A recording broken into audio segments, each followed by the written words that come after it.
seat, a special Sunday morning hot seat. Hi, Kent.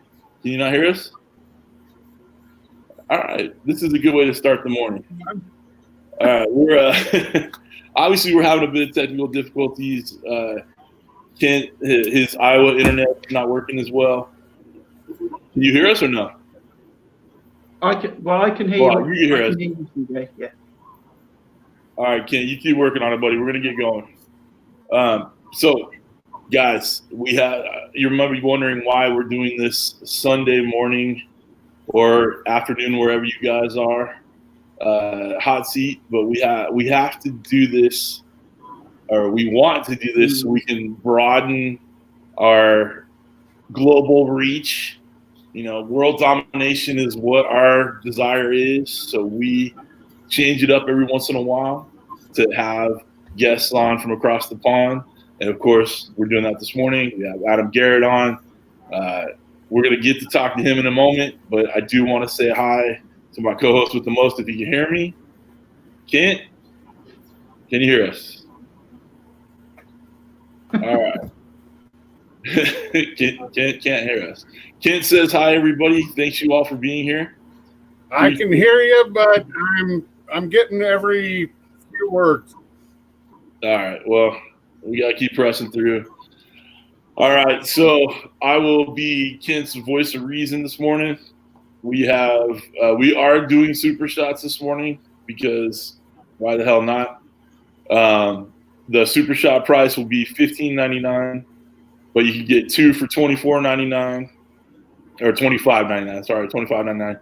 And me and Adam are the only ones drinking today. Kent is on call for work, and he cannot be drinking and driving and fixing semis.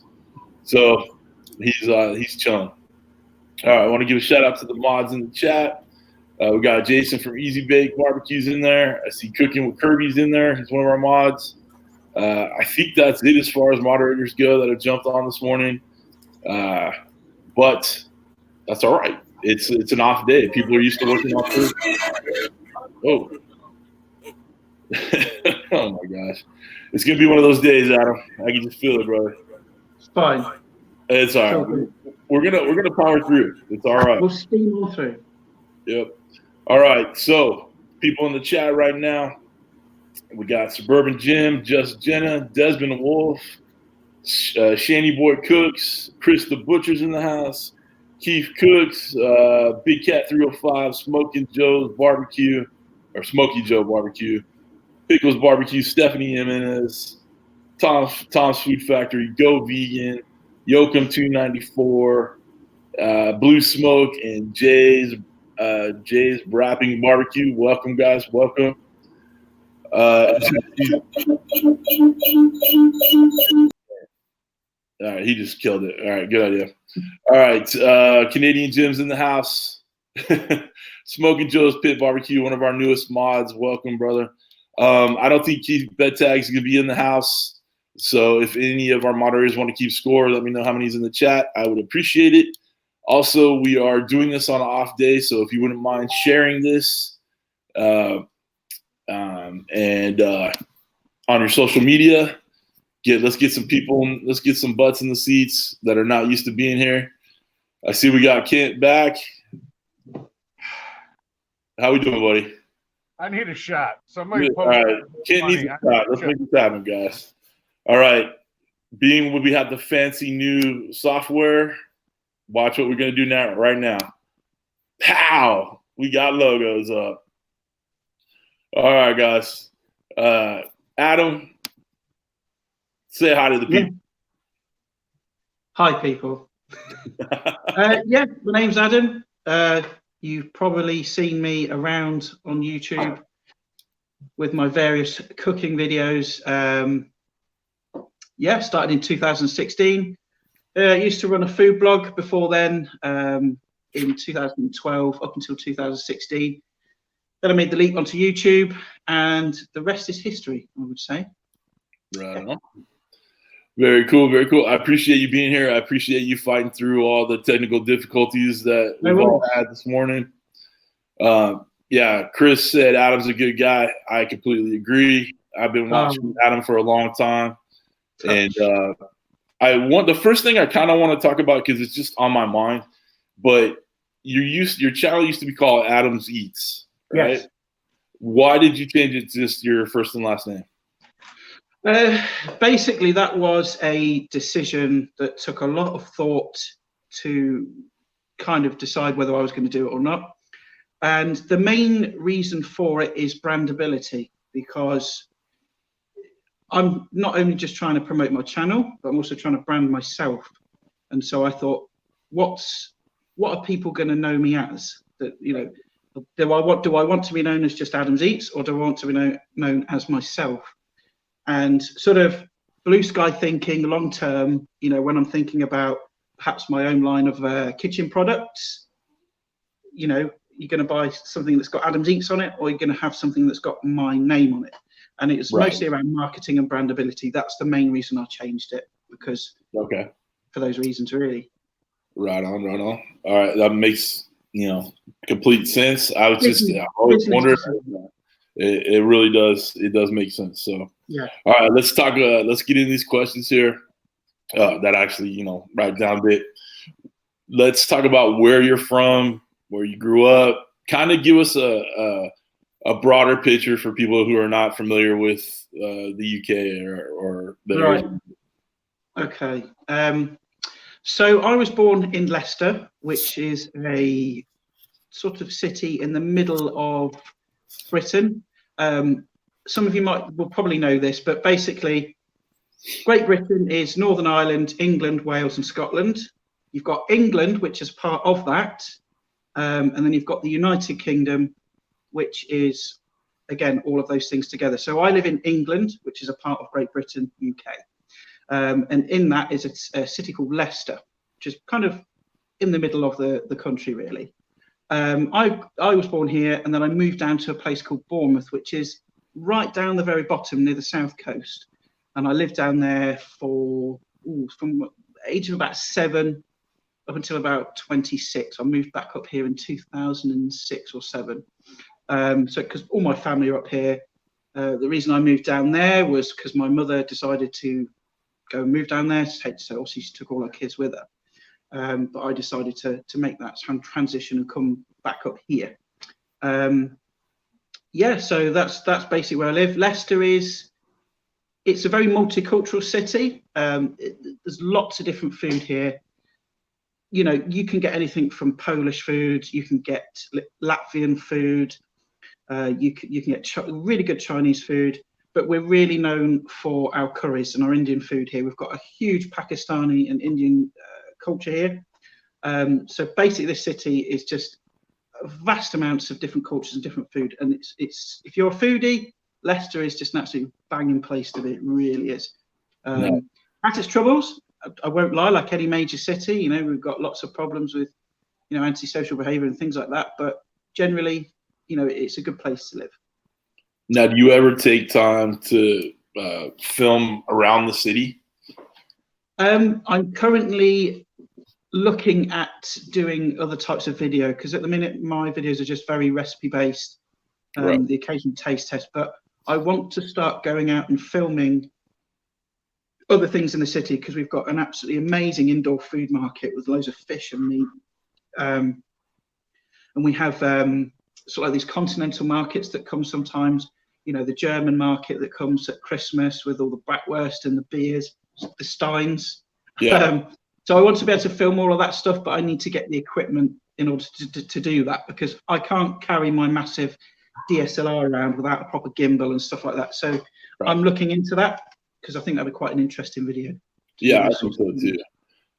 I like watching, like I've even tried to do it a couple times on my channel and watch where people go in their respective cities. I set up that Facebook group so I could have people kind of share what's around there, even if they're going to a food truck, which I don't know if you understand what I'm saying. It just, food trucks have become immensely popular here in the States. It's become like the ghost thing to do right now. So it's pretty cool. I would like to see if like to see more of that stuff. I think I like to see. It's why I watch the Food Network and a lot of them shows. It's just to see what other people do around the world. Where they eat, how they eat, whatever. So it's sort of like trying to mix a bit of food with travel, not necessarily going abroad, but you're kind of broadening your audience and your spectrum of what you can do. It's like sort of stretching yourself and going out of that comfort zone a bit, which is, I'm so used to doing what I'm doing now, and I'm like, I need to push the envelope a bit more and start doing other things, because you look at all the other successful channels, like another UK food YouTuber is called Food Busker, a guy called John Quilter, and he does a lot of recipes, but he also goes out and about, and he did a series on making cheese out of human bacteria. Really wild off the chart stuff, but it was really interesting, and he's made a success out of it. So I think it's always really good not to just get stagnant, and I'm sort of in that place at the minute, and I'm sort of now trying to look at other ways to go, I need to diversify my content but still keep it around food. So I think I think you're right. It's always good to do that kind of stuff. Right. And a lot of people are familiar with Food Busker too. I watch him too. I like what he does. I like when he's at that restaurant and trying to determine how much he's going to charge for that particular dish that he's come up with, and have people suggest it. So Mike Montoya's in the house. Woodchuck's in the house. Let's see here. Grumpus on fire. Everybody, we are still doing super shots this morning. Kent cannot drink. That's probably coffee in that cup, hopefully. He's on call for the office today. So super shots, $15.99 for one, $25.99 for two. Me and Adam are ready to get drunk by noon, my time. And it's 6 p.m. I'm allowed to drink. You're allowed to drink right now.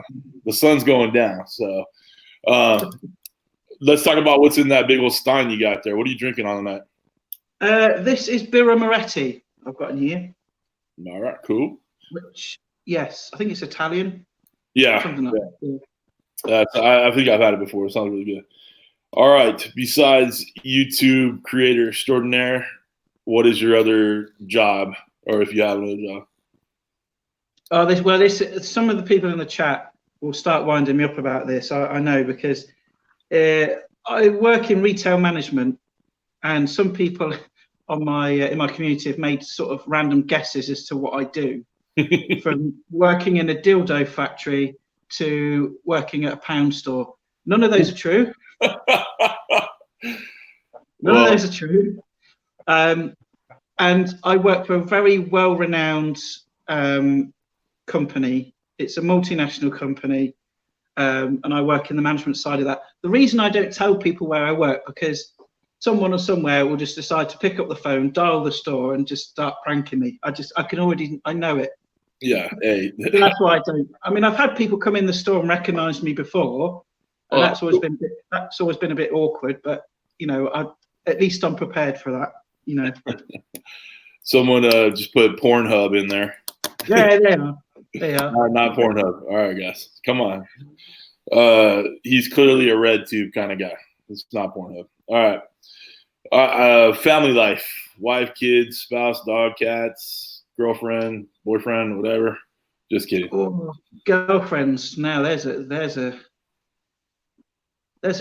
sheet of past exploits I could tell you about, but I'm not going to. But I've been single now properly single since about 2017. I had a partner I was with for 4 years. It didn't work out. So we're no longer together, but we are quite good friends now. We chat all the time and stuff. I'm kind of enjoying the single life, really, because I don't have to answer to anybody. I can do what I want, eat what I want. I can walk around the flat naked if I want, no problems. So I'm quite enjoying the bachelor life at the minute. I've got a cat.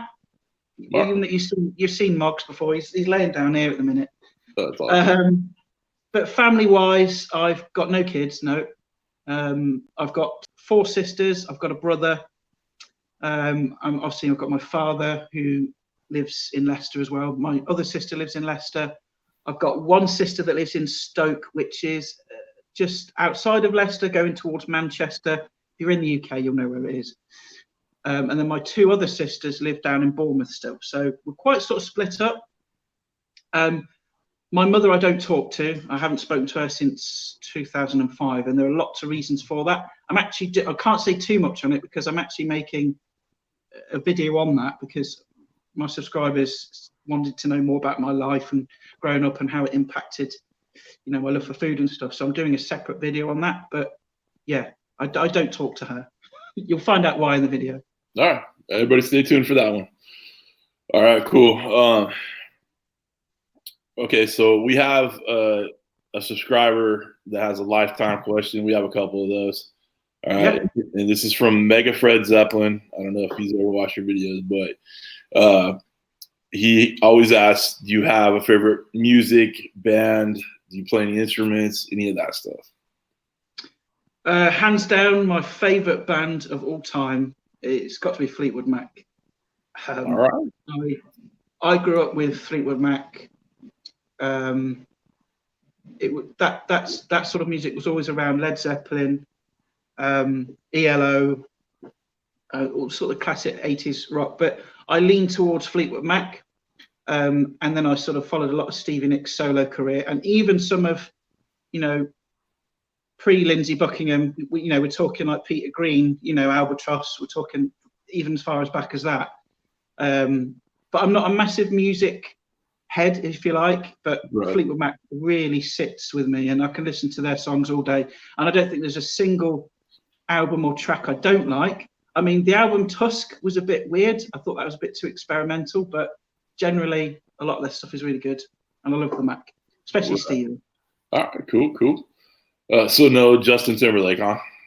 You know, that's who I expect. One of these days, someone is going to be on my side and come on here and say, you know what, Justin Timberlake's my guy.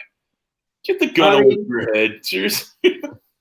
I mean, I sort of look at music in the sense that I'm really open to anything. I mean, I listen to some Sam Smith.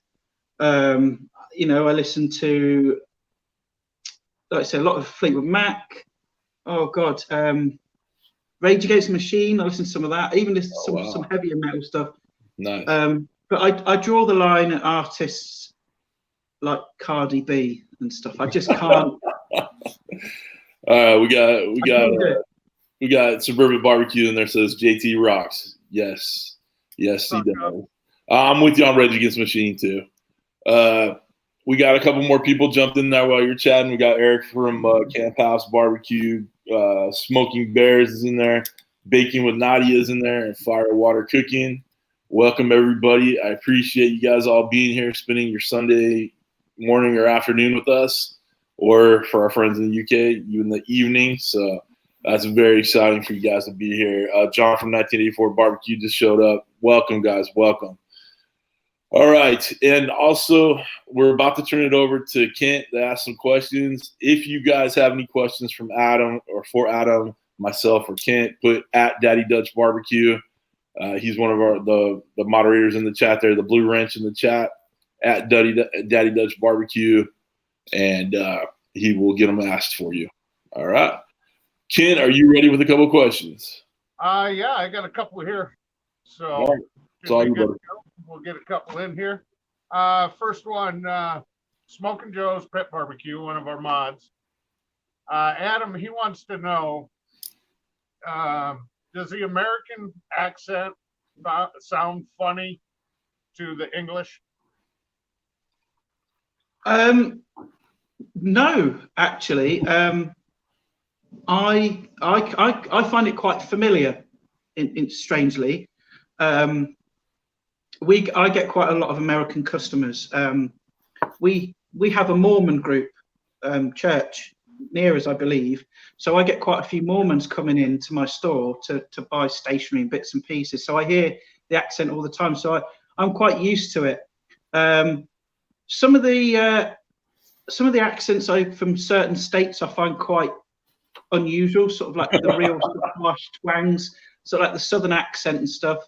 But it's no different to how I look at, say, someone from Liverpool here, or a Scottish accent. You know, I find them really interesting, and I like I sort of enjoy the differences. But no, I don't find it weird. But I mean, it's like anything. I do find the language weird in the sense that, the differences, like, you guys call trousers pants.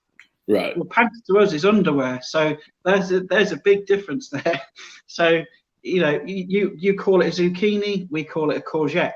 There's lots. Eggplant is an aubergine. It's a lot of those sort of differences that I just find interesting and amusing. The differences that we have in our language.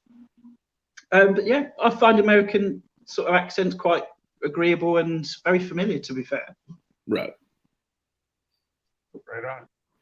That I can see how that makes sense. So, next question. Suburban Barbecue, Jim, the guy with the most subs and no videos ever put out, wants to know, Jim, when are you going? He knows Suburban Jim. Jim, you've got to make a video, man. Seriously, you've over 100 subs now. I'm going to say on this live chat now that I'm going to hold you to it now. You have to make a video. I demand it. Hey, Jason, put Suburban Jim's link in there to his channel. I think he's over 200, right?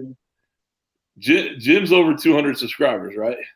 For God's sake, I had about 20 videos out before I got to 200 subscribers. What are you doing? Exactly. He's at 222 right now. Jeez Louise, come on, Jim. We gotta get some. I'm gonna get Jim on the hot seat before he makes a video. That's what I'm thinking. And Jim, I promise you, Jim. You make your video, I'll shout you out and I'll promote it in a video for you. There you are. Look. There you go. We're gonna make that guy a millionaire on this thing. All right. Back to Jim's question. He says, "When are you gonna get off your arse and visit him in Texas?" When my wage packet allows. Do you know how much a flight is to Texas? It's ridiculous. Oh, he said deal. So, all right, Jim, I'll be waiting for that first video to pop up. I love it. Jim, yeah, Kris said it right up. Jim is a legend right now. He's a legend that has done absolutely nothing. Don't pin flip me. Get out of my chat. Stay out of my chat. All right. Doggone it. See, I'm not drinking. I can still pin flip you. How's that? Ugh, get a drink in you, son. I'd love to. I got mine right here. Yeah, I don't want to hear it. Oh, it's so cold and delicious. And look at that frothy gold in there. Look, no. There's so much vodka and rum. That's I was going to go on the scotch, but I decided against scotch because it's that can send me really wobbly. That can. Well, do you work like a normal work week, like Monday through Friday? No, I'm actually on holiday from today for a whole week. But I normally, because it's retail, my days off can stagger in the week. Right. I can have a Wednesday off, I can have a Friday off, sometimes a Sunday. It just depends on what's going on. But you guys don't get paid vacations, do you, most of the time? See, we, as Brits, we get like 5 weeks a year paid, no matter what job you're in. Not you guys don't have that. A lot of jobs do. Like my job, I'm get 4 weeks a year, but it's all called paid time off. It's used for whether you're sick or whether you're going on holiday or whatever. It covers. See, I get 5 weeks paid holiday a year, and because I'm salaried, I get up to 18 weeks paid sickness. So I could have 18 weeks off in a year and get paid for it.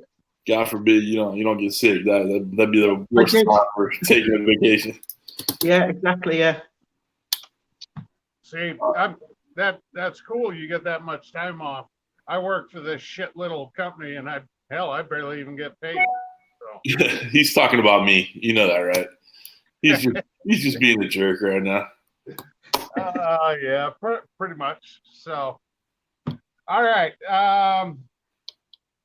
Fire and water cooking. Darren wants to know, Adam, what is your thoughts on Monty Python?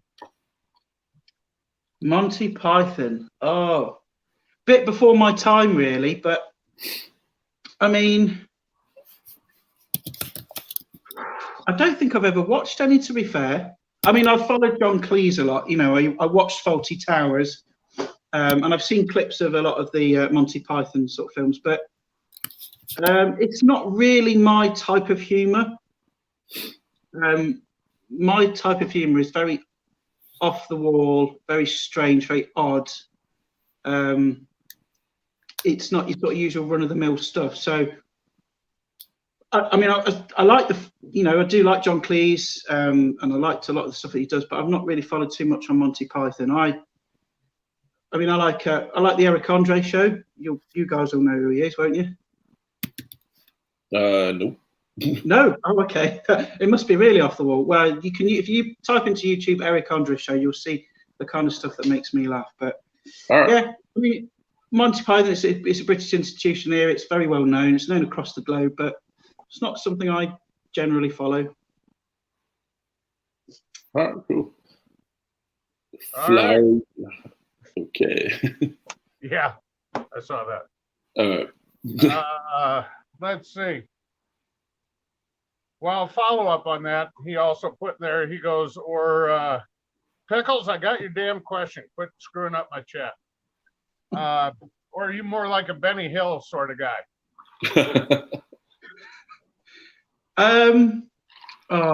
See, Benny Hill, again, not my type of humour, but he was, he's very well known across the UK.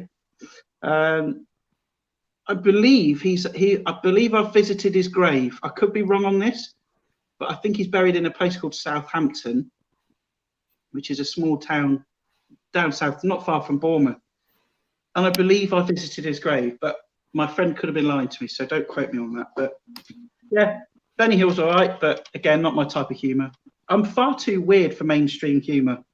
You guys have seen some of my videos, so you'll kind of understand it. But yeah, weirder the better. I like Ricky Gervais. I quite like Ricky Gervais. Sean Locke is another person that I really kind of watch a lot of. If you don't know who Sean Locke is in America, go and have a look on YouTube. He does a lot of shows like the sort of game shows. So he's a panel. He's on the panels for like countdown, 8 out of 10 cats, shows like that. So if you go and type in Sean Locke, you'll see some of the stuff he does. I find him absolutely hilarious. All right. Since this guy wants to be a pain in my butt today, and if he's lucky he didn't get timed out, but Pickles Barbecue wants to know, Adam, do you find, is there any up and coming foods over in England? Up and coming foods. Trends at the minute are kind of very much burgers. In here in Leicester, like I said earlier, you can get a really good curry, but there's so many burger joints here. It's unreal. I mean, they seem to be like everywhere at the minute. I mean, if I walk out my door now, I could go to 1, 2, 3, 4 different burger joints within a space of 10 minutes. Not just your McDonald's, but a lot of independents. So they're really popular at the minute. Veganism is on the increase, much to Kris's dismay. Actually, we got somebody in the chat called Go Vegan. So, yeah, and Kris is very opinionated on it. I'm more the case of, whatever. People can kind of eat what they want. I draw the line at being told that I'm a murderer because I eat meat and stuff like that. The minute someone says that to me, they lose the argument and I get very annoyed. I had an incident once where there was a group of militant vegans and they're outside a McDonald's in the city and they were shouting at kids. They had got pictures of dead cows, blood all over them and stuff, all sort of on placards and stuff. And these kids wanted to just enjoy their Saturday afternoon with their parents, just gonna have a burger and stuff. And it was it was bad. It was really bad. And I ended up, having a few choice words with a few of them saying, who do you think you are? You can have your opinion and you can try and promote veganism if you want, but that's not the way to do it. Not at all. So yeah, but it's definitely on the increase, particularly in Leicester. We have a lot of halal eateries here, which, you know, some people will find offensive, some people not bothered by it. I used to be kind of bothered by it, but now since I've learned that actually most halal meat that's produced in the UK is stunned first, there's only a very small amount of halal meat here that's not pre-stunned. So in essence, that the meat here is killed almost the same way. I'm not religious, so I'm not bothered, you know, if halal meat is in my restaurants or not. You know, I would have a problem if obviously that the slaughter was, you know, they weren't pre-stunned, but it doesn't bother me so much anymore. So I went for a bit of a tangent there. That's all right. You just answered one of Darren's questions in the chat also, so that worked. Oh, great. okay. So good job multitasking, Adam. I love it. I know, I do my best. Ah, attaboy. Let's see. Uncle Steve Shake wants to know, is there any different or special barbecue techniques that you guys use across the pond? We fucking burn everything. Very simple answer. Kris, I think he sort of said this in his hot seat, but here in the UK, we are not a barbecue nation. I mean, I think it's increasing. I think more people are watching, you know, channels like CJ's and stuff and sort of learning things. But as a general rule, a barbecue for us is in the garden on a hot Saturday afternoon, drunk, throwing some sausages and burgers on the barbecue, wait for them to burn. Everyone's disappointed. Rubbish potato salad bought from the shop. Everyone goes home miserable and drunk. That's basically what a barbecue in Britain is like. We don't have the weather for it for a start. And invariably what happens is when we try to plan a barbecue here, it rains. So that I've just basically summed up what a British barbecue is typically. I mean, if I was to do a barbecue, obviously it would be probably a bit better. You know, I'd do some nice recipes, but generally it's a few sausages, burgers, some chicken thighs that end up crusty and burnt on the outside, raw in the middle. It's generally what happens. Yes, we are not a barbecue nation at all. All right. So he said, "Oh, so no different." He put the chat. That's awesome. The random family barbecue like that at the park or whatever, that's where you're drunk, burned everything, go home pissy. The stuff that like Kent does, he's winning competitions, which I got to shout him out. Yesterday he took the top spot in beef. Well done. Took the top spot in beef. So our boy Kent from Daddy Does Barbecue is a champion in my mind and in the world. So make sure you guys are all following Kent to see real American barbecue. Definitely. Thanks, brother. Before we get to the next question, I want to welcome somebody back. Oh, yes. Miss Booger is back off of holiday, as Adam would say, and has joined us this morning. So welcome back, Miss Booger. Hope you and Tom had a great time. Cheers. Chin chin. Thank you for being here. Yeah. I'll cheers her even though, yeah, it's 7-Up. All right. Let's see. Break out the maybe later, Jason. Smoking Joe's Pit Barbecue. Lifetime question of his. What the hell was that? Uh-oh. Am I still there, CJ? Yeah, you're here. We can see you, bud. All right. My phone's being telling me it's getting warm. There we go. I had to unplug for a minute. If money were no object, what kind of cooker or smoker would you get, Adam? Oh, money were no object. I'd have a double electric oven and I'd have an Arga. If you don't know what an Arga is, it's basically a wood or coal-fired oven that's sort of inbuilt into your house, and it also heats your house as well as cook it. And obviously, I would have a double electric oven, gas, 6-ring gas hob as well, because I would say that the best combination, in my opinion, for an oven/cooker is that you have a gas hob and an electric oven. I think that's the best combination to get even cooking. Electric hobs are trash. They're just no good. You can't control the heat properly. And the same with gas ovens. Gas ovens are trash. Electric ones are better because they regulate the heat more. You get more of an even cook. But yeah, that's probably what I'd have. And an Aga, just because you can, they're so versatile. They take a bit of getting used to. But that's what I'd have. I'd have a massive six ringed gas hob, massive electric double oven, and an Aga just next to it because I'm greedy.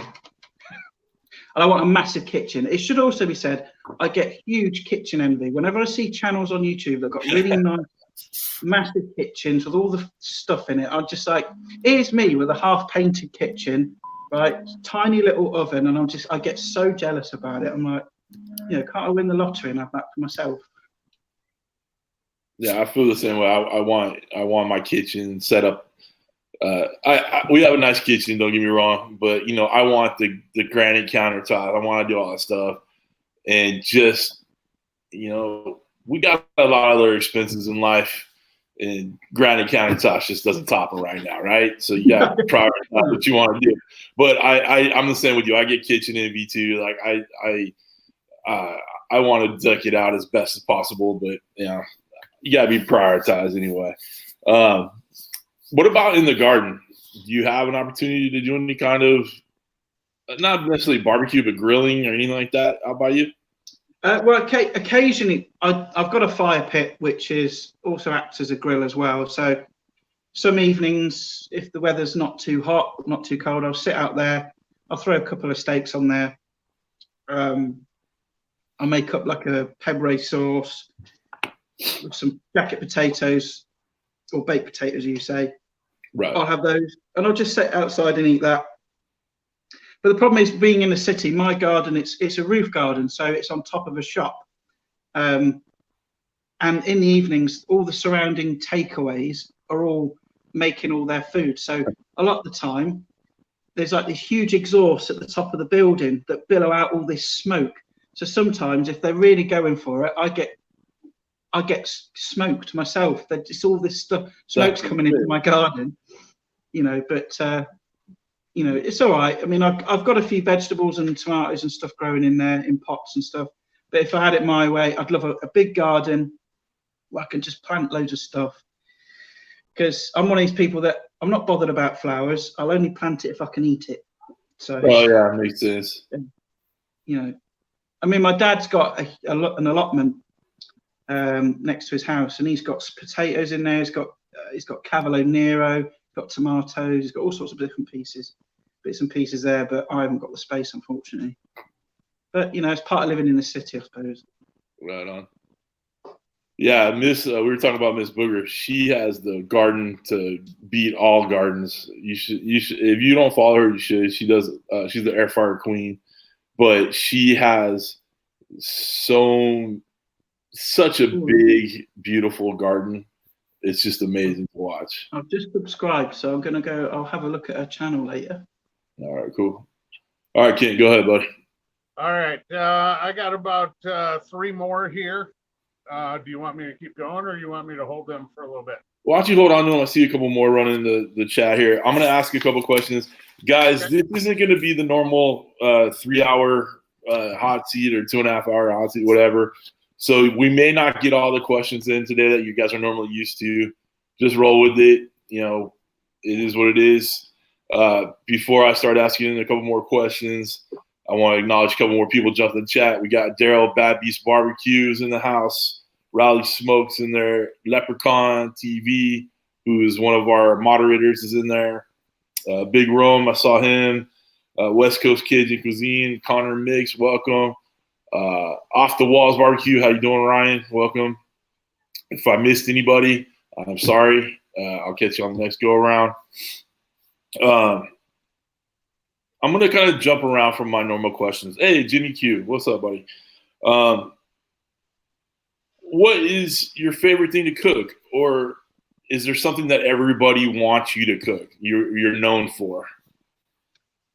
I'm kind of like a mixed bag, but I'm mostly known for my British/French European food that I make. You know, I make a lot of one pot dishes. You know, I do quite a bit of Italian food as well, because Italian food is very simple, and for someone who's on their own, lives on their own, single, Right. you know, a lot of it can just be done in one pot. You know, and I do kind of do a fair few of those, quite a few pasta dishes. But I'm also mostly known for my British dishes, because I like to champion our food. Right. There's always this stigma that goes around the world that British food is terrible, and Keith will back me up on this if he's still in chat. You know, and it's just not true. I mean, the stigma started was, you know, during the sort of Second World War, when we had rations and we had to make do with what we had. You know, it's sort of like, you know, you made very basic food that often tasted quite bland. And we came out of that, and we were sort of, you know, we were getting good food again, and we were making the recipes that we used to. And then the 70s came along, which was an age of convenience. And so these liberated housewives all of a sudden were not chained to the kitchen sink baking all day. You know, they could buy the cake mix in a box and make that. Right. You know, the ready meals that came out. And that did us a hell of a lot of damage, so much damage. And I don't think people kind of realised at the time how bad that would be, because everyone was just living off frozen food and convenience. And I'm not saying that women should get back in the kitchen again, but we're still kind of recovering from that, you know. And I talk to people and I say, I'm sure you get this in other countries, that you take a typical British dish, a roast dinner. That's something that most families have on a Sunday. Now, without blowing my own trumpet, I make a good roast dinner. But you can equally go down the road and someone will make a complete trash roast dinner where everything's frozen, rubbish gravy that's just been made out of a tub. And that hurts us. That hurts our reputation, because from someone coming to this country, perhaps on a visit, and thinking, I want to try a roast dinner, they try a rubbish one, and that's their impression of it. And I briefly touched on this when I did my Ploughman's Lunch video, you know, for the same reason that, you know, they're like night and day. You know, you can have a really good, proper English Ploughman's Lunch, and then you can have some imitation crap that someone's peddled out, charged you a fortune for, and it tastes awful. So I'm mostly known for my British food because I like to promote it, show people how to do things properly, but in a simple way. Because I think a lot of TV chefs can overcomplicate things. You know, they think they're not overcomplicating it, but actually they are, because you've got to almost talk in not layman's terms, but talk to the audience on their level. You know, like, well, I'm not a chef, so I can do that. You know, I'm not going to use these fancy words like mise en place. You know, people are not going to know what that means. Everything I can chop up some vegetables. So, you know, you've got to talk to people on their level and show them in simple ways. And that's why I add a lot of humour into it, because I think a lot of humour in the videos, it breaks it down to be less formal. You know, you sort of get more on a personal level with people rather than just a very strict, focused recipe video, because that can be quite boring. Right. I'm with you on that. Mise en place means everything in its place, just in case y'all want to know. Yeah. I'm obviously, you can see I have little artwork and stuff like that. Mrs. CJ is working on one for me that's going to have that integrated in there, along with, you know, the hat, the cigars, all that stuff. So I can't wait to do that. Yeah. Kris, you want to read Chris's comment there, Dutch? Yeah. Adam is a dry, funny fucker. There you go. Yeah. I sometimes think that the subtleties of my humour, sometimes I don't think people get, and they think I'm being serious in some of the things that I say. All I say is, if you're a new viewer, take everything as a pinch of salt. What I say, what I do. Right. Because, yeah, my humour can be quite dry. Yeah, and it's like, you know, just saying that. No problem. All right. I see we got a couple more people jump in. I think people are starting to kind of get grooving and moving a little bit. We got Phil and Florence. Phil, how you doing, brother? I saw Lois in there. Welcome, Lois. Ian's in there, and Mr. Homeowner. Welcome, guys. And Jacqueline and Dad. Welcome, guys. I appreciate y'all being here. Make sure you guys hit the thumbs up in the chat. Make sure you guys are subscribed to our guest, Adam Garratt. Jason will throw his link in the chat, but also if you hit show more in the description below, you'll have Adam's link, my link, Dutch's link, all our moderators. And there'll be other links, like for this snazzy new Cooking with CJ merch right here that I'm rocking. So if you want to become part of CJ's crew, badass like me, hit that Teespring link. All right, guys. Yeah, thank you. What's up, buddy? I just had a quick question for you, actually. I know this is like me getting the questions, but I'm just curious as to how your merch is going. Is it doing all right? No, it's not doing very well at all. No, mine neither. Just wanted to say. No, I've gotten since I put it out there, I've gotten like 12 orders off of it, and 6 of them are me. So it is what it is. It's. But I did have a subscriber buy one and put it out on social media and one of the shirts. And I just lost my shit over it. I was like, that is so cool. Someone I never know like just took me. I love it, man. And Bad Beast BBQ is in the chat. He's the one that designed the logo that you see at the end of my videos with the bear over the pig or whatever. And that's on one of the shirts too. So that's in the link below too.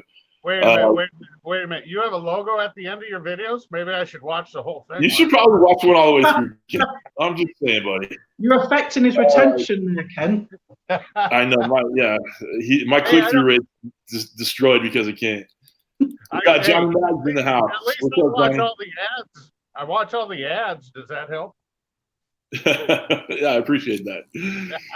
Oh, that's good. That's good. Oh, my goodness. All right. So you said you got started on your channel in 2016. Do you what exactly got you started with it? What's driving you to keep it going? And is there an end result for you at the end, as you go, a goal for you or whatever? Okay, so I obviously started in 2012. Well, I had a food blog. I think I ended that in 2012. I can't remember. You'd have to, don't quote me on that. And I ran that for about 5-6 years. I ended that in 2012 because food blogging as a whole, people don't generally get much of their content from food blogs anymore. Right. And it was like pissing into the wind. I was talking to just myself, I'd look if I get one comment on my blog posts and stuff. So I got quite disheartened with it. And so I just sort of packed it in and I sort of bummed out for about a few years. And I always knew that eventually I would go on YouTube, but I couldn't pluck up the courage to do it because, it's very different to writing a blog post than to getting in front of the camera. And I put it off for a few years, and I wish I'd have gone on earlier because I don't know where I'd have been if I'd have done it earlier. But I finally plucked up the courage in 2016 to do it.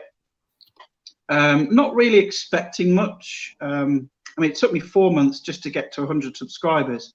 So I was instantly thinking, this is going to be a long old slog. And I got quite disheartened at the very start because I thought it'd be a lot quicker than it did. Right. But I think that's natural for any YouTuber. They think they're going to go straight into glory right from the beginning and they're going to be successful. And it just wasn't the case. And I remember I used to watch every single stat. I'd be there on Social Blade watching the live subscriber count, watching it tick over, going, "Oh, I've lost one. Oh my God, I've lost my mind. Why is that person left?" It was just, I got so manic with it at one point. Now I don't even care. Right? I don't even look at Social Blade. Occasionally I dip in to look at my views and see how they're growing, but apart from that, I don't really pay much attention to it. But yeah, so my motivation at the beginning was I wanted to be huge, successful, wanted to really get all those subscribers, and that was my main focus and really getting those views in. But that's kind of switched now, in that I just now want to produce quality content. That's what I focus on, and that's what my drive is. Because the end goal of all of this, and people will some people get funny about this and think, oh, get a real job. But I'm always of the opinion that you should always have an ambition. You should always have a goal or something to aim for. It doesn't matter how unrealistic it might seem to people. You should always have a focus. And mine is to do this for a living. And one day I'll get there. And, you know, I'm already looking at possibly next year stepping down from my management role and going part-time, because it, you know, hopefully by then it will pay me enough.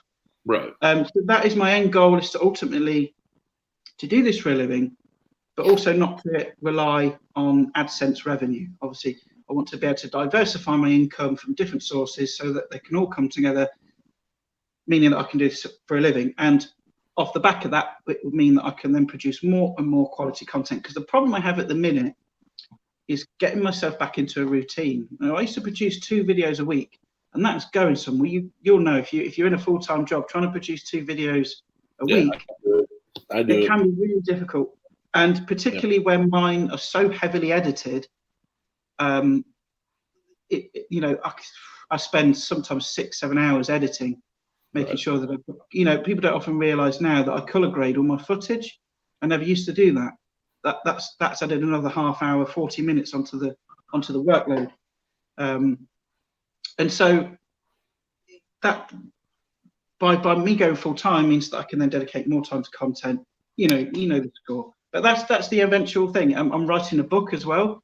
That's been going on for a few years now. It's more of a recipe book / autobiography. So it's sort of like there's a recipe, but then there's a story about those recipes and how it got to where it is, how I developed it, why I developed it, the stories behind it, and then snippets about my life going through it as well. So it's a very difficult book to write, and I've been writing it for years, and I'm nowhere near finished. Well, that's awesome though. That's very creative of you, and shit, that you even, you know, took the initiative to even start it. I know it's taken a few minutes, or whatever, but I admire that a lot. Good. Don't make me cry. Hey, you wouldn't be the first person to cry on here, buddy. Really? Yeah, well, Miss Booger teared up. Kent and I have teared up at one point or another. I don't know if you've seen in the past, my son beat cancer this year. So we had, so we had some, you know, some nice talks, and, you know, the community around YouTube cooking is huge, right? It's one of the best, isn't it? Yeah, it's very supportive, and you know, it just gives you all the feels in the world. So, you know, I feel like, you know, Kid and I come on here every week. We share our lives. You know, we share what's going on, and, you know, I don't leave too much out. You know what I'm saying? Like, I feel like we owe it to our people to be as personable and genuine as possible. So that's, you know, we share our lives every week, and, you know, I feel like we need to share all that. So I think YouTube, especially the food community, right. I mean, you look at some of these channels, like you look at Jake Paul and stuff, and then you look at the toxic community and the comments that they get, and like even beauty channels, the makeup channels, some of the nastiness that can be around that. And generally, I find that you just don't get that in the cooking community. You get people, I mean, you know, you've probably had troll comments as much as I have, right? But, you know, you generally, people are just very happy, you know, and when they send you messages like, oh, I made your chili con carne last night for the kids and they loved it, and I'm like, that's a real driving factor for me. Like, you know, somebody's made my food. I had a woman once, can't remember her name, but she was in I think it was Thailand. Yeah, it was Thailand, and she was making my roast pork belly recipe, I think it was. And she was messaging me, go, oh, I've just done this, I've done that. Is this the right thing to do? And I didn't know she was from Thailand at the time. I just answered like, oh, yeah, just do that. And I found out later that she's from Thailand. She was making my pork belly recipe for her family in Thailand because they wanted to learn how to make some British sort of roast dinners. And I was just taken aback by that. It was such a big, like, whoa moment there. Like, you know, someone in Thailand that's got no cultural connection to me whatsoever has just seen my video and gone, oh, I'm going to make that. And I think that's a real, you know, sort of moment for me. Then that's a real pleasure I get out of things like that. I do too. I'm with you on that. I actually, you know, we get the troll comments all the time, especially, you know, a big guy like me. You know, they're like, "Oh, you're too fat to eat that," whatever. I'm like, you know, blow me sideways. I don't care. But I had a comment this morning that kind of made me giggle a little bit. It was very sweet, you know, like, found your channel, dig what you're doing. It was I made ice for cocktails, and I stole it from Dutch. It's all Dutch's idea, anyway. And when I was chopping up the ice, it kept sliding off the cutting board because it was at an angle, and obviously ice is slippery. The guy's like, dude, next time just put like a paper towel down or a tea towel, and it won't slide off the board. I'm like, well, son of a bitch, you're right. It's like I didn't even think about it. Anyway, real quick, Tom's Food Factory dropped the super shot in there, so cheers, buddy. Appreciate it. All right, Kent's getting in there with one. It was $25.99, so he gets a double. Cheers again. He's only get one for me. I got to work. All right. Kris is waiting for read that for me, dude. What's Marmite? Oh yeah, Marmite. He did a Marmite burger. He's doing the Marmite challenge. All right, hey, Uncle Steve Shake. I put my email in the chat. Hit me up. I couldn't find your email on the About page. I don't know how else to get a hold of you. But hit me up on the email. It's cookingwithcj58@gmail. Appreciate you being here. Have a great time. Have a great time, whatever you're doing today. All right.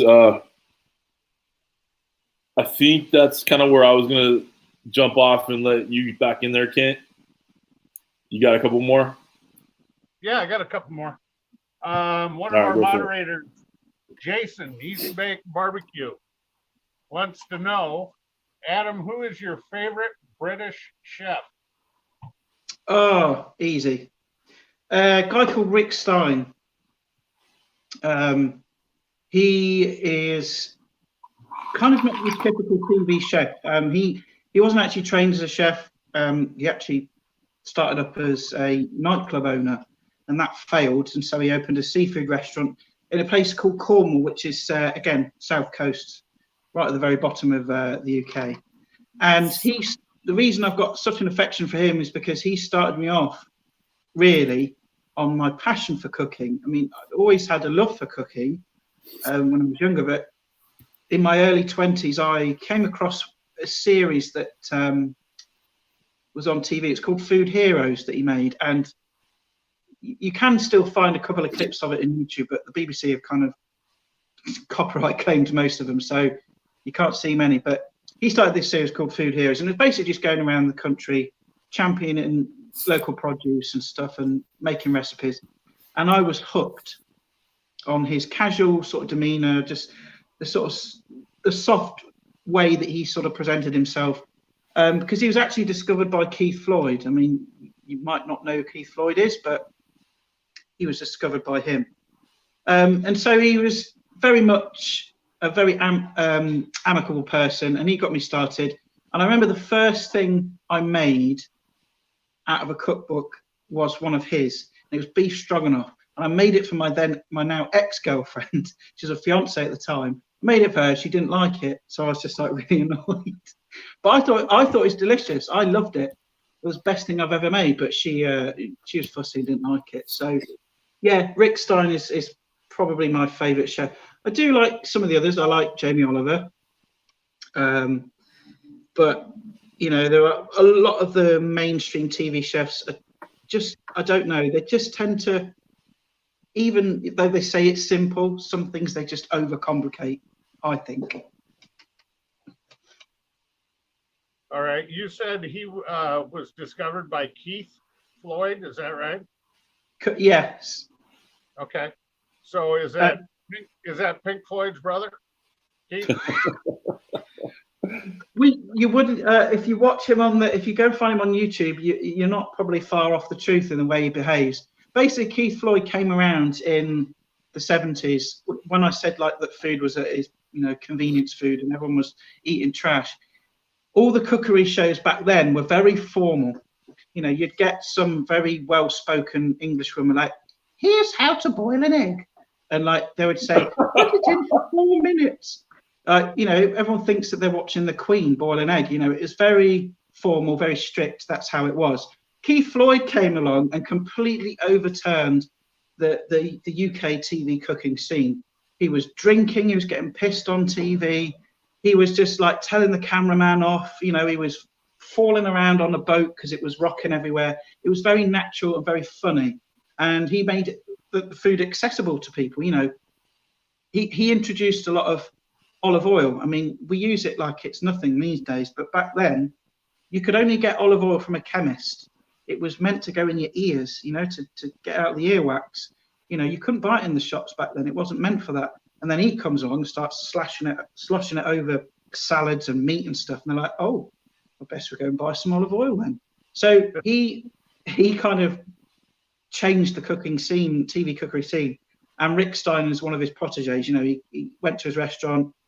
Rick Stein was there, and obviously the producer for Keith Floyd then said, "I want to make you your own show." And so I think it was Rick Stein's Seafood Stories or something like that was his first show, and that's how he kind of started out. But if you get the chance, go and look at Keith Floyd. There's plenty of clips of him on YouTube, and also Rick Stein as well, because they're both, well, Keith Floyd sadly passed away, but Rick Stein's still going. All right. That will definitely work. I had to throw that joke in there. Sorry. Popped in my head. It's weird. It happens from time to time. So, another mod, Cooking with Kirby, wants to know, do you live anywhere close to Pitmaster X? What's Pitmaster X? So that'd be a no. Okay. What fair enough. is that a chain of restaurants? Not really. No, he's a YouTube. Oh, right. Oh, okay. His name's Rob. I think he's in the Netherlands. Is that right? He's I don't remember exactly where he's from. I don't know. Jason thought he was in Sweden. That's Your channel. So Leicester is nowhere near Sweden, Kirby. No. Aaron and Jim both said, yeah, the Netherlands. So yeah. Netherlands is nowhere near Leicester, Kirby. I can assure you that, mate. So sounds like a big barbecue wrap. There you go. All right. Little comment here from Kris the Butcher. He says he has your back and he wanted to give you much love from him and Lou. So just quick. Oh, thanks, Kris. Thanks, Lou. Oh, you absolute diamond you are. You really are. We're going to have to collab, Kris, at some point. We'll have to meet up and do something. How far are you from Kris? About an hour away. Oh, that's not bad at all. Yeah. Is that right, Kris? I didn't do geography. Something about an hour, I think. You got any more, Dad? Yeah, I got a couple more. Darren Firewater Cooking wants to know, Adam, who's your favorite Avenger?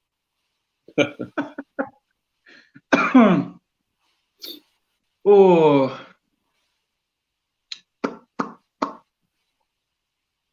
It's got to be Thor, isn't it? There you go. Go with the big guy. Yeah. What about Captain America? Well, he's too pretty. Yeah, I do. Captain America's all right, but I know Thor's a bit more like, I know he's a bit more funny, isn't he? He's a bit more cheeky. Yeah. Is it in Endgame? I've not watched it yet, but is it in Endgame where he gets fat? Yeah. You need to go watch it, man. It's a great flick, but it ties everything up real nice. I enjoyed it for sure. I think I might watch it. It's I don't know if it's on Netflix, but I'll have to have a look. But yeah, definitely Thor. Okay. He was hoping you were going to say Doctor Strange. That's what he put in the chat. What? Because it's Benedict Cumberbatch and he's English. Is that why? No. Well, I like Doctor Strange. Yeah. But no, I just prefer Thor. Does Bettag Cumberbatch have a big following in the UK? Like, is there very much that guy? Yeah. He actually came to Leicester once, because I don't know if you know that we're here in Leicester. We're very famous for discovering the remains of a long lost king, Richard III. He was the last of the Plantagenet lines of kings in this country, and we discovered the remains of this king in a car park in the city centre, and he is actually one of the long lost relatives of Henry III. Oh. So yeah, he came to the ceremonial thing at the cathedral, and he was there and he did a speech and everything. He's got an amazing voice and an amazing accent. You know, it's like, I wish I could talk like him because he just sounds amazing. But yeah, he's got a very big fan base here. Yeah. Yeah. Yes, he does. We got Joe Smokehouse showed up, and who else did I see? Shane, Never Trust a Skinny Chef. Welcome, guys. Welcome. Sauce. We got Mark in the house. Hey, Mark. How you doing, Mark? Go, Mark. Mark, I watched your lobster mushroom video this morning. That actually looked good enough that I would try it, and no meat at all, straight mushroom fungus lobster rolls. It looked outstanding, Mark. Very good. I tell you what, his hibiscus flower tacos this morning. Look, I missed that one this morning. I was watching the other one. It looked pretty darn good. Mark's doing some good stuff out there. Almost like he knows what he's doing. It's good stuff. Yeah. Me and Mark started it about the same time as well. Yeah, I remember. I remember him. I think he turned me on to you somewhere along the way, because Dame Drop turned me on to Sauce Dash, and then somehow I probably found you just through the commenting, in the live streams or something like that. I think me and Mark first met on the YouTube Talk forum, which I don't go on anymore, but I think we sort of connected on there, and then I think we just, all our followers, we just sort of follow each other, really. We're sort of, I can't remember what I had for dinner yesterday, let alone how I met people. I feel your pain, buddy. All right, kid, go ahead, buddy. All right, kind of a two-parter here from Stephanie Jimenez. Adam, what do you like to barbecue and why? And what is your favorite whiskey to drink while you're doing it? I mean, obviously, you cannot go wrong with a steak. Right. I think it's actually probably one of the easiest things to barbecue, because it doesn't matter if it's slightly undercooked, does it? It doesn't matter. But over here in the UK, generally, you can't buy steaks any sort of thicker than that from straight out the packet. You have to ask your butcher to cut it for you if you want a nice thicker steak. I mean, you can go to some sort of specialist meat suppliers and they'll sort of do the tomahawk steaks nice and thick, but generally in shops they're very thin. And I like my steaks quite thick when I can get them. But I just sitting down, throwing a steak on the barbecue with just some salt, pepper, and just nice and simple. And I'll have that with like a roasted pepper salad with feta cheese, pine nuts and stuff like that. That's also quite nice. But also like it with a pebre sauce, which is a bit like it's like a salsa type sauce. It's got lots of chopped tomatoes in there, some shallots, coriander, olive oil, and I just nap that over the steak, and it's just a perfect, accompaniment to go with the steak. But yeah, definitely a steak, hands down. I think CJ will agree. For sure. All right. But you guys do steaks much better than we do, I think. I made 2 big cowboy ribeyes Friday night, I believe it was. Just 2-inch steak, bone in, just ridiculous. Kent, you want me to take over for a sec? Yeah, why don't you? I'm gonna go take care of a couple things. I'll be right back. All right, no worries.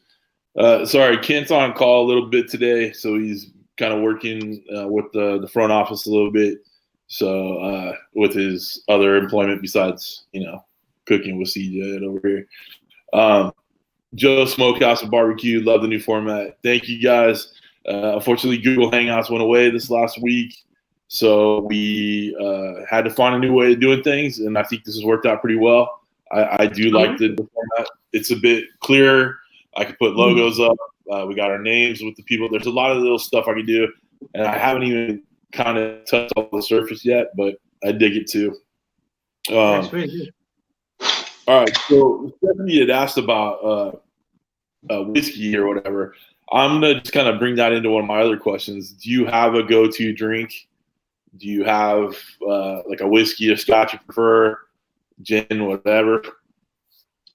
Well, I do like my scotch, and I tend to go for a Dalwhinnie. I also like the sort of Highland malts as well, but it's kind of one of those things that if my budget allowed, I'd spend an absolute fortune on premium Scotch whiskey. So, but my budget doesn't allow that, so I tend to have these on special occasion. But I think I mentioned this before, that chain of supermarkets here, I think you've got them over in America, called Aldi, and they've got a blended Scotch whiskey over there that's won absolute tons of awards over here, and it's only £13 a bottle. And I've not had any for some time, but it's one of the best whiskies I've ever had. I mean, you wouldn't drink it straight. You need to mix it with water or ice, as opposed to a single malt. But it's a really, really good whiskey, so that's also nice. But if I was to have the money, I'd go for something like a Dalwhinnie. I have tried. It cost me a lot of money. I tried a glass of 100-year-old whiskey, and it was 50 quid just for a measure, this whiskey. And that was back in Bournemouth, and I'm going back about 15, 16 years now. And that was an experience in itself. It was just something else. I mean, I couldn't really describe it. It was so smooth. Sometimes you get younger whiskies, you sip it, and it just hits the back of your throat. It's too harsh. This thing just glided down like it was nothing. It was like Scotch flavored butter. It was amazing. Oh, it was that's like awesome. the fastest £50 I'd ever spent. But it was really, really nice. But generally, I do like my red wines as well. Again, I tend to have a red wine at the weekends when I'm cooking. If I make it if I make a Sunday lunch, I have some wine with that as I'm making it and stuff, and I'm potting around the kitchen. And then if it's like a hot day like today, I'll have a cold beer. I'm easy going, really. I'll drink anything. All right, that's very cool. What's your Booger, I don't know what my resolution went down on mine a little bit, but it is what it is. Sorry. What's your favorite whiskey? What's my favorite whiskey? Yeah. I actually enjoy Crown Royal. It's just something that I kind of, I don't want to say grew up on, but I grew up on. I like Canadian whiskey. We've been drinking it. One of our, I have a group of friends that we've been friends for a long time, since high school. And one of the dads drinks Crown Royal, so we just kind of fell into it. And it's never let me down. But I'm a big fan of Johnny Blue. Little Johnny Walker's one of my favorites. If I'm feeling frisky, someone sent me a Macallan 21, so it was a $600 bottle of Scotch sent my way. That went down like a sweet muffin right there, man. That stuff was good, but again, my budget doesn't let me have a $600 bottle of whiskey either. So as soon as you go I found as soon as you go over like 15 years, the price all of a sudden starts skyrocketing. Like you can go from a 12-year-old single malt to a 15-year-old single malt, and there's not much of a price difference. As soon as you go over 15 years, you're like, bang! It just all of a sudden it just yeah. We have a channel that we're all friends with. I've interviewed them. It's called Whiskey and Barbecue. Ryan's in the chat right now. Every Wednesday they review a whiskey, a scotch, or whatever in there, and just the palette on that guy and the options that they show every week is just outstanding. So that's one if you want to check out. I give them guys a follow. The whiskey knowledge of that cat is just unbelievable. So, all right. One last kind of question from me, and then we'll get Dutch's few in there and wrap this up. If you could cook with anybody dead, who would you want to cook with? Sorry, repeat that. It cut out a second then. I said if you could cook with anybody in history, alive or dead, who would you want to cook with? Oh, that's a difficult question. So many people. I'd like to cook with Mrs. Beaton. I don't know if you know who Mrs. Beaton was. She was kind of like almost Britain's sort of first celebrity chef, as it were. And she wrote a book on how to be a domestic wife, if you like, how to look after your home, how to cook for your husband. It's very, you would not be able to write a book like that now, obviously, but she created a lot of recipes that still resonate today. And I think I'd love to go back and see how she formulated her food, how she developed her recipes, and what her life was like. Because when you read her book now and you look at some of the techniques and stuff that she uses, you wouldn't do that now. I mean, she used to things like runner beans. I don't know if you know what runner beans are, like green beans. And she'd tell you to boil them for an hour. And it's like, I'd love to go back and find out why she thought that was a good way to cook them, and sort of also look at some of her recipes and just cook along with her, just generally talk with her. But I mean, as well, just sort of spurring on from that just a little bit, there are other people that I think I'd love to cook something for and obviously talk to that are no longer here. Christopher Hitchens is a classic example. I'd love to have known him, and I'd love to have spoken to him and got his opinion on lots of different topics. I mean, he obviously was very outspoken about religion, but he was a very astute, very articulate man, and he was very well liked, and I'd love to have just been able to just sit with him, cook him some nice food, and get his opinions on stuff. Definitely. Very cool. All right, Ken, I know you got a couple more written down. I got one more. One more. And it comes from Darren, Firewater Cooking. Adam, he wants to know if you are able to speak in an American accent.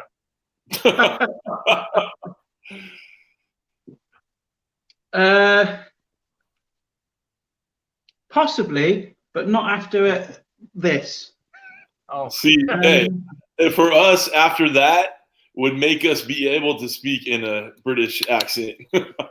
Right, I'll do you a deal. If CJ attempts a British accent, I'll attempt an American accent. Oh shit! Oh, I don't know if I can do it. That's the deal. See, there's some whiskeys. There's some. All I know is a German accent. I'm German. That's all I got, buddy. Well, what about Kent? Kent, I would love to do a British accent. Can you do a British accent? Apple pears, cheerio. I don't do accents well. I swear, that's what I do. Yeah, we cuss. That's about it. Yeah. Jim, quickly, Suburban, re-ask your question. I see Pickles is ask Jim's questions because Pickles just wants to be a jerk today. Well, what's that different from any day? Well, All right, so football club, not American football. Are you Man U, or is there another one out there? I don't tend to follow football, or you guys say soccer. Obviously, Leicester City. Occasionally, I'll watch them. They won the Premier League in 2014, I think it was, or 2016. I think it was 2016 actually. They won the Premier League, which is a huge deal for our club, because it's very, like the Premier League, it's very, you've got your top teams that will always win it. Your Chelsea, your Tottenhams, your Manchester United, your Manchester City, your Liverpool FC. It's normally one of them that win it. So for us to win it was an absolute, just a feat beyond words. So I was very proud of our city to do that. But I do like my rugby, which is like your American football, but without all the armor plating. So it's like that, but it's a lot more severe. So, you're running around, you've got no padding at all. You're just running around, smashing into each other with the ball. Which I'd be interested to know if American football derived from that, because English rugby is very old, obviously, but I don't know if perhaps, because it's the same ball. It's exactly the same, pretty much. So I don't know if that's something to do with it. I don't know. Check it out on Wikipedia. Right. But yeah, in the States, you have the three major sports: football, American football, hockey. No, not hockey. Baseball and basketball. Hockey, kind of. Some people like hockey. Is there like an equivalent over there besides soccer or football, whatever you call it? Is there something else? Is there seasons of that? So like right now we're coming up on the football season. Baseball season goes into October, and then it goes into basketball. Are there seasons for your sports there? Yeah, very much so. We've just finished the cricket and tennis season. Cricket and tennis are very big here in the summer, and actually we won the World Cup, the Ashes as we call it. I think in cricket we won it. Tennis is also very good. We've got some amazing tennis players. Also, Formula One, that is sort of, I don't know when that falls, but Formula One is quite big in this country. Enjoy that. Snooker, that's another sport that people really enjoy. I used to love watching the snooker. I don't anymore. My attention span is too low. I can't sit and watch stuff for too long. Now, I want to interrupt you just because it's in my thoughts, but the women's soccer World Cup. Yeah. That, I mean, not to like bring up old feelings if it bugs you or not, but that was huge for us here, just because our ladies were doing so well in the tournament. Mm-hmm. Does it kind of shut down traffic over there for you guys too? The World Cup stuff? Very much, I would say no. I think men's football is still very much the dominant side of it. Right. But one thing I noticed this year was women's football was so heavily promoted. It was really pushed out there. And I think that was a good thing, because previous to that, I wasn't, I just thought of football, it's just men running around. And I knew women's football existed, but it never got the media attention that it deserved. And so this year, it was really pushed. I think the FA, the media just really hammered it home, wanting to get the women's names out there. And that's why it's been a lot more successful this year. I've just seen it everywhere. And that's only a good thing in my mind. And from what I've not watched any female with the women's football, because I don't really watch any of the men's football either, unless it's the World Cup. But I noticed from what people are saying is that the women's football games are slightly slower paced.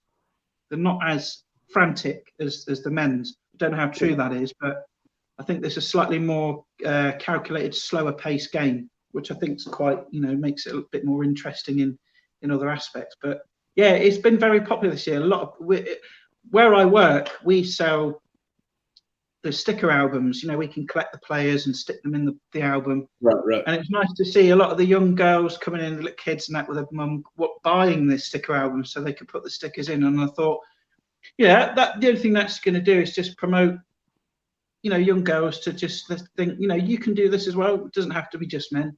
Yeah. I mean, I sometimes think there are some sports that men will do better at, and there are some sports that women will do better at. That's just the natural order of things, isn't it? It's our bodies are different, our genetics are different, and that's just always going to be the case. But I always think just give everybody equal opportunities to do well in all sports, I think. Very cool. All right, I saw Jim post this question again. Yeah, he wants to know how you say Worcester sauce over there across the pond. This one's quite amusing because we don't say it how you guys say it. You say Worcestershire sauce, don't you? We call it Worcester sauce. And you leave off the Shire? Yeah, it's and I think that comes down to how the English language is and how it's formulated, and a lot of it is historic. But we say Worcester sauce. We never say Worcestershire sauce. I mean, it's too much of a mouthful for us for a start. But how we sort of say certain words and how they're spelt, you come across it all the time. I mean, we have for instance, in Leicester, there's a street called Beaver Street. Now, if you were to say the word beaver and spell it out, you would spell it as B-E-A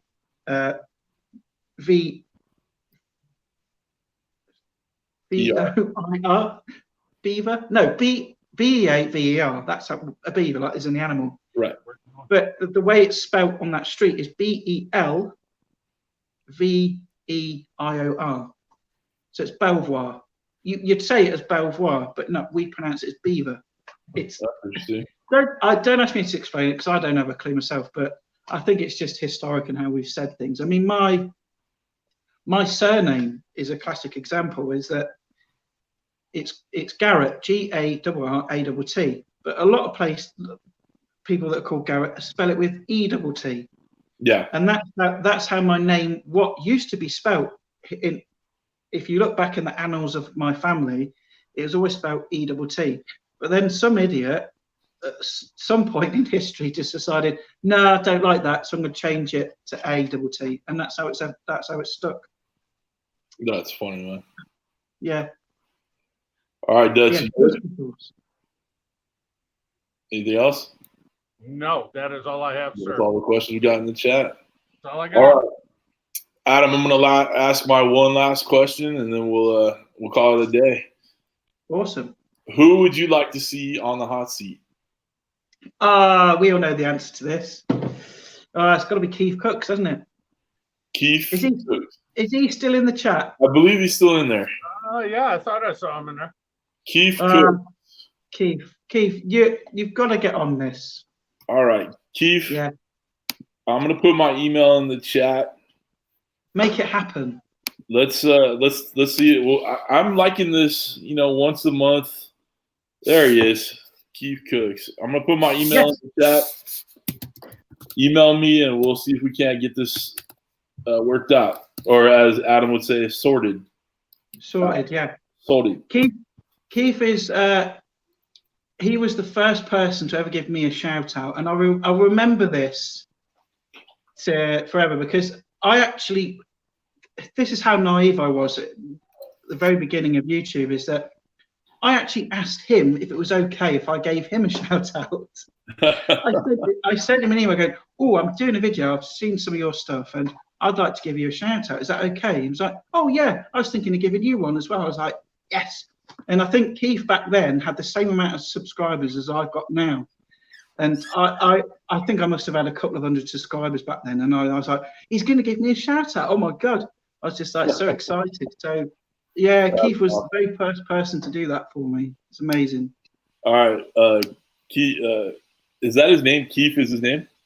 Keith, yeah. Okay. Yeah. Keith, I just subscribed to you. You got my email. Reach out. And we'll get it sorted. The once a month thing seems to be working out pretty well for the UK crowd. Yeah. But I think we're gonna wrap it up for the day. Obviously, we got some stuff to get going. Dutch, you want to say anything on the way out, bud? Yeah, Adam. Hey, great job, man. I enjoyed it. It was a good time for sure. Oh, thanks. Very cool. I Buddy, didn't very take cool. away from your job too much. Sorry, we got someone coming in and out of the door. That's what you hear the squeakiness going on. No, I thoroughly enjoyed it, guys. It was so much fun. Great laugh. So, Adam, thank you for being on, brother. I know it's been a long time coming. We had this scheduled for a while. I'm glad we were able to make this happen. It was very cool. I'm going to go ahead and say goodbye. Adam, go ahead and stay on. You when I end the broadcast, we'll chat a little bit. No after show hangout today. We got to move on a little bit. This week's guest on Thursday is Blevin from West Coast Cajun Cuisine. And I will be doing it from Las Vegas in my suite. So y'all make sure you tune in next Thursday night. All right. Thank you all for being here. Tom's Food Factory, appreciate the super shot today. Y'all have a great day, great evening, great week, and we'll see you next time. Cheers, guys. Appreciate it.